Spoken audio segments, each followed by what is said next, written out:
അവനവൻ ഇഷ്ടപ്പെട്ട പാർട്ടി.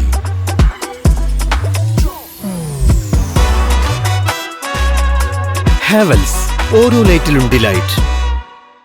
യുവാവിനെ ആക്രമിച്ച് ഫോണും പണവും കവർന്ന പ്രതി പിടിയിൽ.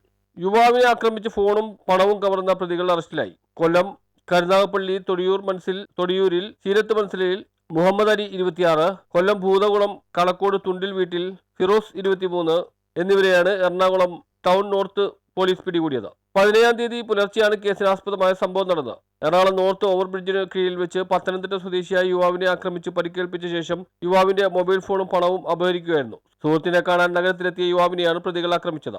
സംഭവത്തിന് ശേഷം ഒളിവിൽ പോയ പ്രതികളെ Ernakulam central assistant police commissioner Siby ടോമിന്റെ മേൽനോട്ടത്തിൽ Ernakulam north police principal sub inspector Ain Babu, S I Reji, S I Harikrishnan എന്നിവരുടെ നേതൃത്വത്തിൽ senior civil police officer Unnikrishnan, Rajeendran, CPO Binoj, Vipin, Shibu, Dayal, Arun, Manikandan, Harikrishnan എന്നിവരടങ്ങിയ അന്വേഷണ സംഘമാണ് പിടികൂടിയത്. News bureau, Kochi.